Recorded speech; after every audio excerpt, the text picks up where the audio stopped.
这个男人真变态，他把女人绑在椅子上，再用工具将女人嘴撑开，接着拿出一杯硫酸。此时女人拼命求饶，可男人还是狠心的将满满一杯硫酸倒进了她嘴里。女人的口腔瞬间被腐蚀，虽然疼得撕心裂肺，但却发不出一点声音。做完这些，这个变态还不忘在镜头前鼓掌庆祝。等到女人被发现时，尸体已经被丢到了垃圾场，她的牙齿、舌头还有胃部都被硫酸腐蚀，生前还遭到了侵犯。而这个月已经发生了3起类似的案件，3名受害者均为18岁高中生，并且长相极为相似，都是同样的被强行灌入硫酸，活活折磨致死。更诡异的是，他们生前都被换上了80年代的衣服。而正当警方向被害人家属了解情况时，变态男又将一名女性绑在了椅子上。这次他用胶带固定住女人眼皮，然后用吸管吸出满满一管硫酸，一点点的滴进了女人眼中。这张变态的脸成为了女人最后见到的东西。而这个变态并没打算就此收手，这次他假装迷路，当女孩好心帮助他时，他就拿出刀子逼迫女孩跟他回家。等到第2天，女孩已经成为了一具鼻腔被毁的尸体。反观这个变态男还在对着录像机记录他杀人后的喜悦，他还说听着女人痛苦的尖叫声，就像坐过山车一样刺激。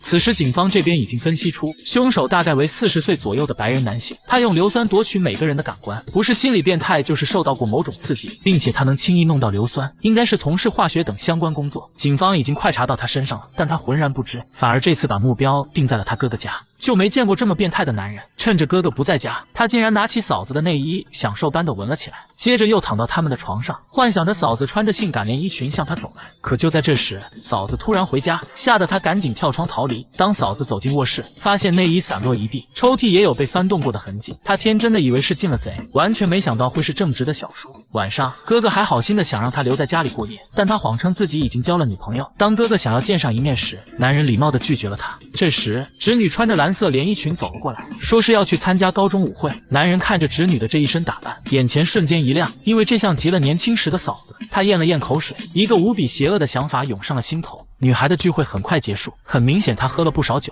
这时男人开车赶到，假装和侄女偶遇，然后就骗她说送她回家。等到女孩酒醒之后，发现自己已经被绑在了一个仓库里。这时叔叔走了进来，女孩像是抓住了救命稻草，连忙向叔叔求救，但等待她的却是一只来自地狱的魔鬼。另一边，联系不上女儿的父母心急如焚，警方告诉他们，最近已经发生了多起女孩失踪的案件，目前已经确定凶手大概为40岁左右的白人男性，并且精神可能不太正常，这让丈夫怀疑到了弟弟的身上，因为他出生时大脑缺氧，精神有些缺陷，并且他经常躺在沙发上看电视，可从沙发的角度根本看不到电视，反而能将厨房尽收眼底。他越想越不对劲，而就在这时，妻子说出了一个惊天大秘密。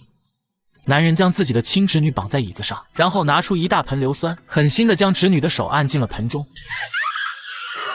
他如此残忍地对待侄女，全是因为侄女的母亲是他的初恋情人。在20年前的一次高中舞会上，母亲借着酒劲儿和同学玩转瓶子，瓶口指向谁就和谁打一次扑克，但偏偏瓶口指向了智力有缺陷的小叔。为了不在同学面前丢面，他只好和小叔来到隔壁房间，而那时他已经在跟女孩父亲交往了。从这之后，小叔经常跟踪他，他虽然非常厌恶，但始终没有捅破这张窗户纸。这也间接导致有着智力缺陷的小叔经常绑架和他长得相似的女性，只要对方拒绝，他就会痛下杀手。刚好这天，侄女穿着蓝色的连衣裙出现时，勾起了他的欲望，他趁机把侄女绑了过来，还跟侄女炫耀他跟母亲的关系。而侄女听后直接说道：“原来你就是母亲最痛恨的那个流氓，每当他看到你就会觉得无比恶心。”这句话深深刺激到了男人，一怒之下，他就用硫酸伤害了侄女。另一边，警方目前还是无法确定男人的位置，但就在这时，男人主动给嫂子打来电话，他本想着把嫂子骗出来，但殊不知警方就在嫂子家。警察让女人欺骗他，说女儿失踪，丈夫成为了第一嫌疑人，刚刚已经将她逮捕。她哭诉着向男人求抱抱，而智障小叔丝毫没有怀疑，赶紧挂断电话，开车来到了哥哥家。一见面直接将嫂子抱进了怀里，但女人浑身都在颤抖，而双手始终都没有碰到男人一丝。警察看到男人出现，立马上前逮捕了他。最后找到女孩时，她已经奄奄一息，但好在保住了小命。不过那双被硫酸腐蚀的手已经无药可救。最后那个用硫酸毁掉了多条生命的变态男，等待他的也必将是法律的制裁。